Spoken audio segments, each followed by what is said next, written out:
সুপ্রিয় দর্শক, আসসালামু আলাইকুম। সবাইকে আমন্ত্রণ জানাচ্ছি মোহনা টেলিভিশনের বিশেষ আয়োজন চাকদা স্টিল অ্যান্ড ডিউরিং মিলস বাংলাদেশ উন্নয়ন অগ্রগতি অনুষ্ঠানে। এই অনুষ্ঠানে আমরা মূলত আলোচনা করে থাকি বাংলাদেশ একটি উন্নয়নশীল দেশ হিসেবে কতখানি এগিয়েছে, কিভাবে এগিয়ে যাচ্ছে, কিংবা কিভাবে কাজ করলে উন্নয়ন ব্যাপকভাবে ত্বরান্বিত হবে, এই সকল বিষয় নিয়ে।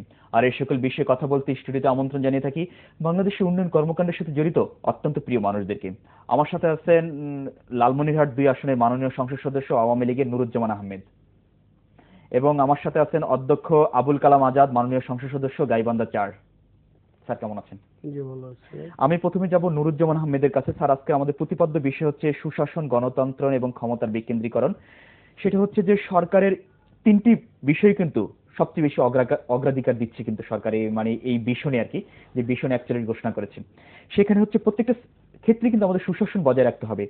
এই গণতন্ত্র, সুশাসন এবং ক্ষমতার বিকেন্দ্রীকরণ 3টি বিষয় কি কতটুকু আমাদের বাস্তবায়ন হচ্ছে বলে আপনি মনে করছেন? দশম জাতীয় সংসদ নির্বাচনের পরে জননেত্রী শেখ হাসিনা জি, দেশ পরিচালনার দায়িত্বভার গ্রহণের পর থেকে তিনি দেশের সুশাসন প্রতিষ্ঠার লক্ষ্যে নিরলসভাবে তিনি কর্মকাণ্ড সম্পাদন করে যাচ্ছেন। সুশাসন প্রতিষ্ঠার ব্যাপারে তিনি অত্যন্ত আন্তরিক এবং এই বিষয়ে কোনো সন্দেহের অবকাশ নেই।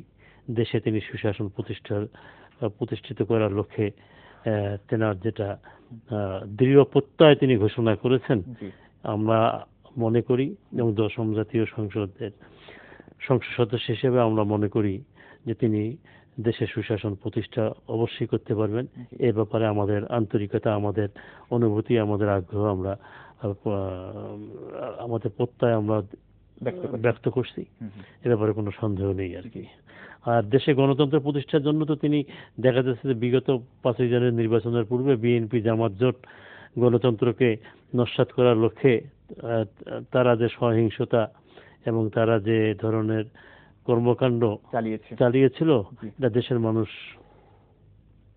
সর্বোপরিভাবে সেটা জানে। কিন্তু সাবেক বিরোধী দল তো বলছে যে গণতন্ত্র ঠিকমতো প্রতিষ্ঠিত হচ্ছে না, গণতন্ত্র নেই দেশে, সেই জন্য তারা কার্যক্রমগুলো চালাচ্ছে বলে তারা বলছে। না, গণতন্ত্র যদি তারা গণতন্ত্রই বিশ্বাস করতো তাহলে তারা এই দেশের মানুষকে এভাবে সহিংসতার মাধ্যমে মানুষকে হত্যা করতো না, ট্রেনের ফিসফিলেট তুলে মানুষের যাতায়াতের দুর্ভোগ সৃষ্টি করতো না এবং বাসায় আগুন দিত না, যদি তারা মানুষের প্রতি তাদের কোনো ভালোবাসা থাকতো আর কি।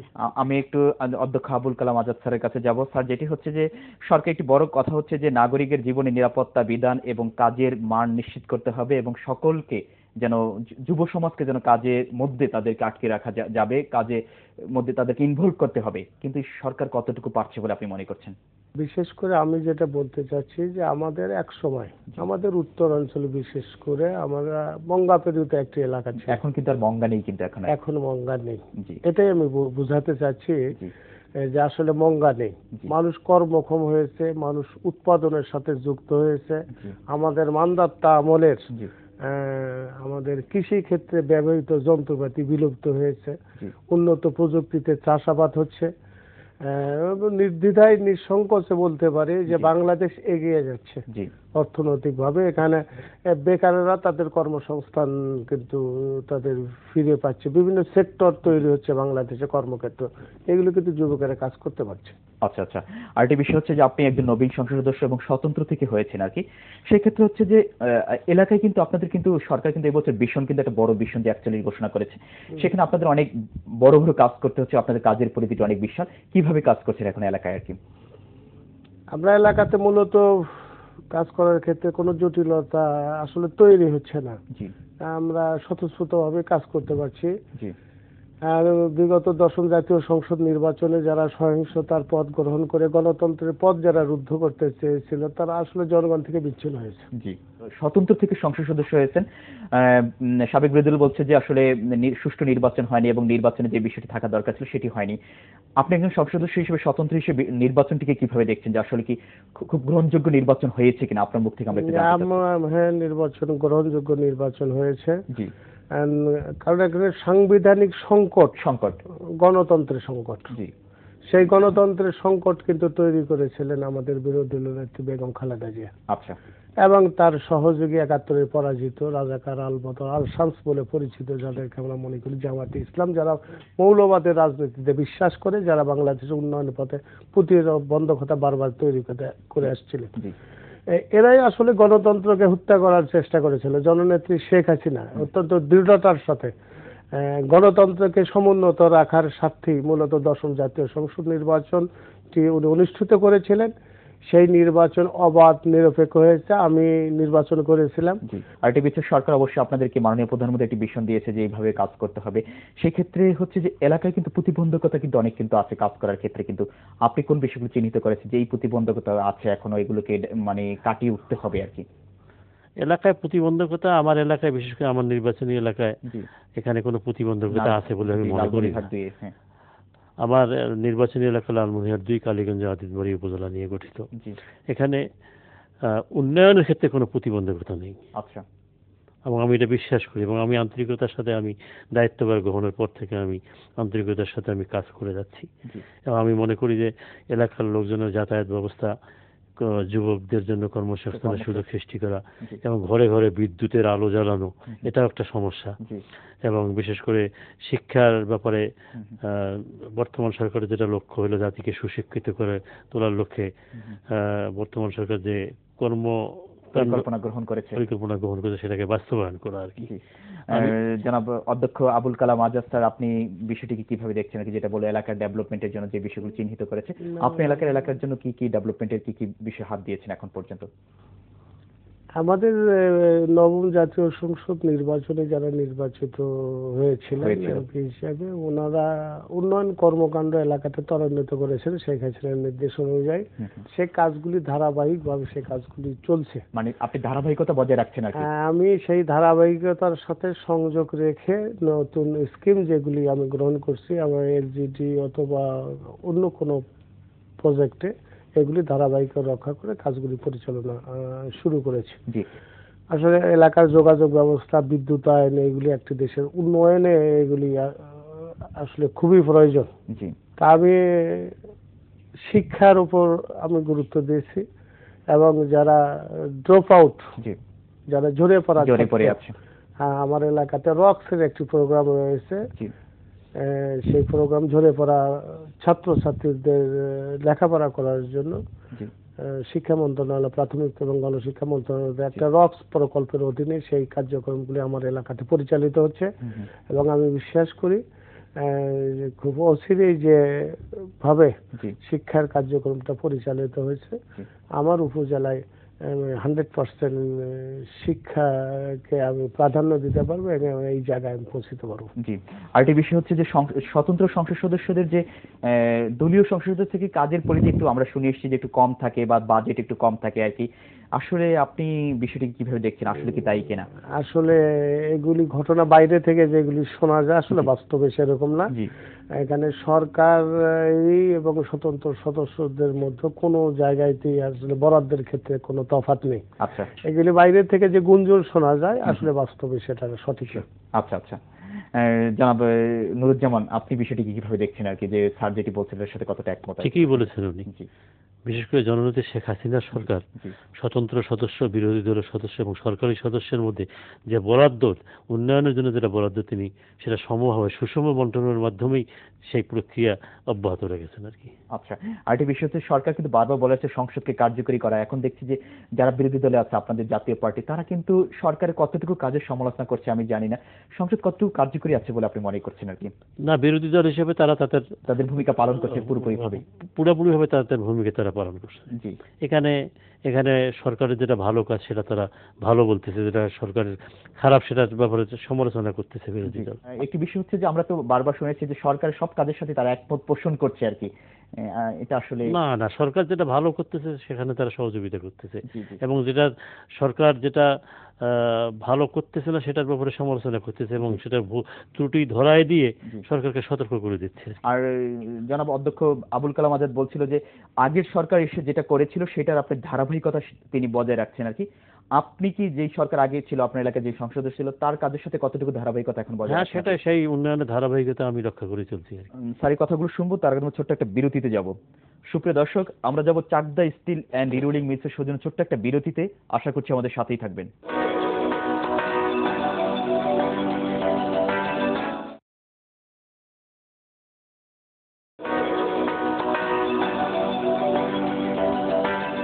সুপ্রিয় দর্শক, বিরতির পর আবার সবাইকে আমন্ত্রণ জানাচ্ছি Chakda steel and rerolling mills Bangladesh উন্নয়ন অগ্রগতি অনুষ্ঠানে। অত্যন্ত দুজন প্রিয় মানুষ আমাদের সাথে আছেন। স্যার, বিরতির আগে আমরা যেটা বলছিলাম যে বর্তমান বিরোধী দল সরকারের যে ভালো কাজের সাথে একমত পোষণ করছে এবং মানে যে কাজগুলো সরকার পছন্দ সেটার বিরোধিতা করছে। একটি বিষয় যে জীবনযাত্রা মান উন্নয়ন, দ্রব্যমূল্য এবং সামষ্টিক অর্থনীতির কথা আমরা বলছিলাম যে সরকার বলছিল যে জীবনযাত্রা মান এবং দ্রব্যমূল্য সরকার ক্রয় ক্ষমতার মধ্যে রাখবে জনগণ, এটা কতটুকু পারছে বলে আপনি মনে করছেন? মোটামুটিভাবে সরকারের এ ব্যাপারে সফল কাম হয়েছে। দ্রব্যমূল্য আপনার এটা নিয়ন্ত্রণের মধ্যে সরকার রেখেছে এবং সরকারের যেটা ঘোষণা এবং সেটা আমার মনে হয়, আমি বিশ্বাস করি যে এটা অক্ষরে অক্ষরে পালিত হচ্ছে আর কি। আচ্ছা স্যার, আপনি বিষয়টি কিভাবে দেখছেন আর কি? একই সাথে আর কি বলছি আর কি, এটা একটু বড় বিষয় কিন্তু সরকারের, কিন্তু আমি এই জিনিসটাও আমি ওনার বক্তব্যের সাথে একমত পোষণ করি। কিন্তু সেটা আমরা হলো তো যে জিনিসপত্র তো ঊর্ধ্বগতি দেখছি, আপনার কৃত্রিম সংকট মাঝে মাঝে আমরা লক্ষ্য করছি। কিন্তু আমি বলি সেটা হলো যে আমাদের যে সোর্স অফ ইনকাম, জি, আপনি আমাদের যারা ডে লেবার, যারা জমিতে কাজ করে, জি, তারা 250 থেকে 300 টাকা তারা মজুরি পান। আচ্ছা, একজন রিক্সাওয়ালা 400 থেকে 500 টাকা দিনে রোজগার করে, যারা গতর খাটেন। আজকে আমরা এক সময় দেখেছি এই ক্ষুদ্র আয়ের মানুষগুলি বাজারে গিয়ে চাল কিনলে কাপড় কিনতে পারতো না, কাপড় কিনলে অন্য অন্য আনুষঙ্গিক জিনিস ক্রয় করতে পারতো না, ছেলে মেয়েদের লেখাপড়া করাইতে পারতো না। আচ্ছা, কিন্তু আজকে ইনকামের সাথে আজকে কিন্তু ক্রয়ের একটি সামঞ্জস্য আছে। আচ্ছা, আজকে তার মানে আপনি কি মনে করছেন যে মানুষের জীবনযাত্রার মান ব্যাপক উন্নত হয়েছে? হ্যাঁ, মানুষের জীবনযাত্রার মান অবশ্যই উন্নত হয়েছে এবং মানুষ অবশ্যই উন্নত জীবনযাপন পদ্ধতি অবলম্বন করছে। এইটা খোদ গ্রামে, আচ্ছা, আজকে শুধু শহর নয়, গ্রামের এলাকাও মানুষ আজকে অনেক উন্নত জীবনযাপন পদ্ধতি অবলম্বন করছে। জি, আপনি বিরতির আগে একটি কথা বলছিলেন যে আমাদের সব কাজের মূল হচ্ছে আমরা মুক্তিযুদ্ধে বিশ্বাসী হতে হবে, শান্তিপূর্ণ সাম্প্রদায়িক এবং গড়ে তুলতে হবে। এটা কি আমরা কতটুকু পারছি বলে আপনি মনে করছেন যে আসলে মুক্তির চেতনা যে আমাদের দেশ গড়তে হবে? এখনো দেখছি যে আপনার জামাত শিবির যারা আছে, যে তারা কিন্তু বিভিন্ন সময় কিন্তু উৎপেতে আছে যে সরকারের বিরুদ্ধে কিছু কাজ করার জন্য। এইটা আমি বলবো যে এইটা মাস পিপলের মধ্যে এটা কিন্তু ইফেক্ট ওই রকম নাই। এটা গুটি কয়েক লোক যারা বিশৃঙ্খল তৈরি করে, যারা বিশৃঙ্খল পরিস্থিতি তৈরি করে, যারা মানুষের শান্তিটাকে নষ্ট করতে চায়, এরা কিন্তু লিমিটেড। এরা লিমিটেড। আচ্ছা, এদের সাথে যে মাস পিপলের যে সংযোগটা, সাধারণ মানুষ কিন্তু তাদের এইটাকে সমর্থন করে না। আচ্ছা, সুতরাং এই গুটি কয়েক মানুষকে আমরা যদি উদ্যোগ নিই, সরকার যদি উদ্যোগ নেয়, তো আমরা কিন্তু আলটিমেটলি এইগুলো লোককে আমরা এই যে সামাজিক যারা দুর্বৃত্তায়ন যারা করে এদেরকে কিন্তু আমরা প্রতিহত করতে পারবো। জি স্যার, আপনি বিষয়টি কিভাবে দেখছেন যে সরকারের একটি যে বিষয়ের কথা বলছে সেটার সাথে কিন্তু এটা কিন্তু মানে জড়িত আছে, কিন্তু আপনি কিভাবে দেখছেন আর কি বিষয়টিকে? মুক্তিযুদ্ধের চেতনায় দেশ পরিচালিত হচ্ছে জি, এবং জননেত্রী শেখ হাসিনার যেটা মানে দৃঢ় প্রত্যয়, তিনি সেই প্রত্যয় নিয়েই আজকে মুক্তিযুদ্ধের চেতনাকে সমুন্নত রেখে আপনারা দেখেন যে নির্বাচনের পূর্বে, বিশেষ করে 2008 সালের নির্বাচনের পূর্বে মাননীয় প্রধানমন্ত্রী যেটা ঘোষণা ছিল যে যুদ্ধাপরাধীর বিচার তিনি করবেন, এ ব্যাপারে তিনি অনড় এবং অটল। যুদ্ধাপরাধীদের বিচার শুরু হয়েছে এবং কিছু কিছু রায় কার্যকর হয়েছে, আগামী দিনেও এটা কার্যকর হবে, এ প্রক্রিয়া চলমান অবস্থায় আছে। আচ্ছা, যুদ্ধাপরাধীর বিচারের ব্যাপারে কোনো আর সন্দেহ নেই। আর মুক্তিযুদ্ধের চেতনায় দেশ পরিচালিত হচ্ছে। এদেশের 16 কোটি মানুষ এক মুক্তিযুদ্ধের চেতনায় উজ্জীবিত হয়েছে। বিগত দিনে যারা মুক্তিযুদ্ধের চেতনাকে ভুলুণ্ঠিত করার লক্ষ্যে বিভিন্নভাবে অপপ্রচার চালিয়েছিল, এটা আর মানুষ আজ বুঝতে পেরেছে, অনুধাবন করতে পেরেছে। আমাদের দেশের কৃষক, শ্রমিক, মেহনতি মানুষ সেই মুক্তিযুদ্ধের চেতনায় দেশ পরিচালনায় এগিয়ে আসবে এবং এই ব্যাপারে সরকারকে সহযোগিতা করতেছে। আরেকটি বিষয় হচ্ছে যে আমরা যে বিষয়টি নিয়ে কথা বলছিলাম যে সরকার উন্নয়নের দিকে এগিয়ে গিয়েছে এবং উন্নয়ন বেশ সফলকাম সরকার হয়েছে, কিন্তু এখন কি প্রতিবন্ধকতাগুলো আছে বলে আপনি মনে করছেন নবীন সংসদে? সরকার কোন কোন কাজগুলোকে আরো বেশি সেখানে কঠোর হস্তে সেগুলো দেখতে হবে আর কি, বিষয়গুলো আর কি? এখানে এক শ্রেণীর মানুষ, দুষ্কৃতিকারী বলেন এবং যারা সরকারের ভালো কাজের ভালো না বলে সমালোচনা করে, এই এই শ্রেণীর এক মানুষ আর কি, তারা মানুষ অপপ্রচারের মাধ্যমে মানুষকে বিভ্রান্ত করার জন্য চেষ্টা করতেছে। সরকারের ব্যাপারে বদ্ধপরিকর আর কি। সরকারের ভালো কাজগুলো তো দৃশ্যমান। আজকে দেখেন যে আমাদের ঢাকা শহরের অবস্থা কি ছিল।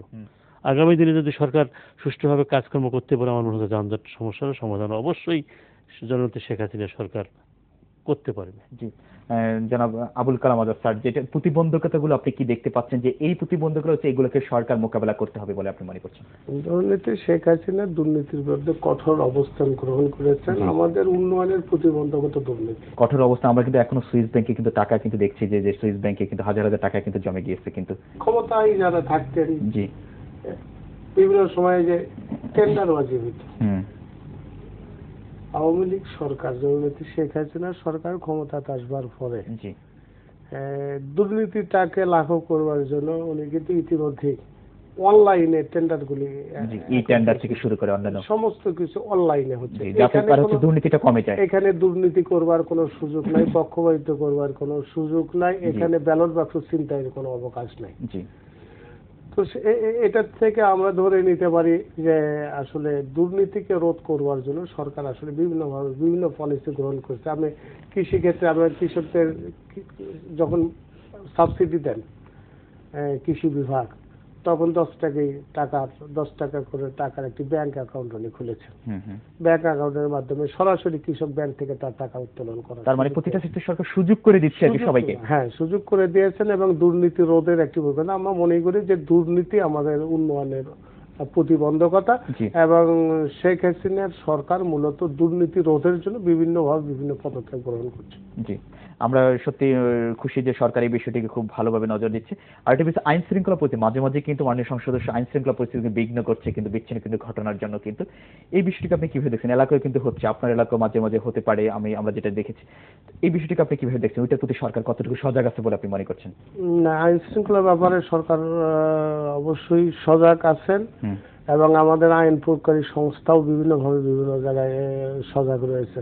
আমাদের একটা জিনিস ভাবতে হবে যে আসলে আমাদের অনেক উন্নত দেশগুলোতে আমাদের যে ফোর্স, মানে আইন প্রয়োগকারী সংস্থার যে অবকাঠামো, তাদের যে পরিমাণ থাকার প্রয়োজন, আজকে 11,500 মানুষের জন্য একজন করে পুলিশ অনুবন্ধ। আমাদের দেশে কিন্তু 7,500 জন একজন।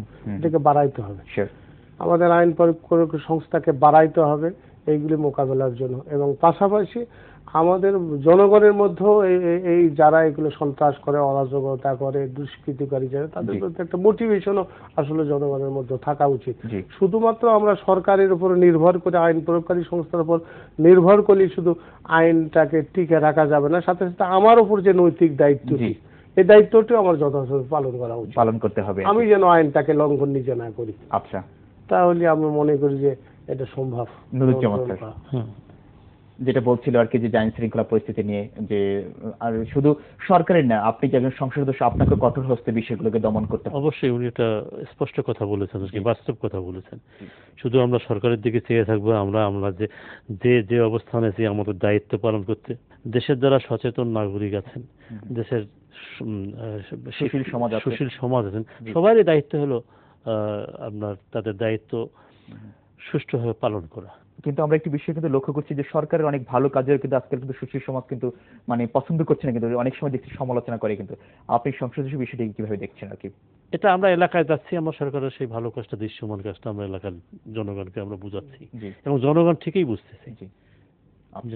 সরকারের ভালো কাজ দৃশ্যমান যেটা জনগণ, যেমন মনে করেন আমার এলাকায় যেটা দীর্ঘদিনের প্রত্যাশা ছিল, যে আমার নির্বাচনী এলাকায় কালীগঞ্জ গঙ্গাছড়া ব্রিজ একটা হচ্ছে আর কি, সেটা এই জননেত্রী শেখ হাসিনা সরকার ক্ষমতায় আসার পরে 2010 সালে এই প্রকল্পটা গ্রহণ করে, এবং 2013 সালের শেষের দিকে এই প্রকল্পটার কাজ শুরু হয়, এবং অলরেডি 55% কাজ এখানে হয়ে গেছে আর কি।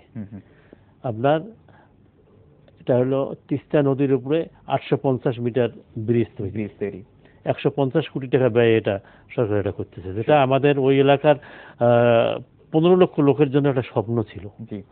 আমরা এর আগে আমাদের এলাকা থেকে আমরা কালীগঞ্জ থেকে রংপুর যেতে আমাদের সময় লাগতো 2.5 ঘন্টা, আর এই ব্রিজ হওয়ার পরে আমাদের সময় লাগবে এখানে কালীগঞ্জ থেকে রংপুর যেতে সময় লাগবে 25 মিনিট। তারা সরকারের দেখেন কত সফলতা, কি ধরনের দৃশ্যমান কাজ করছে।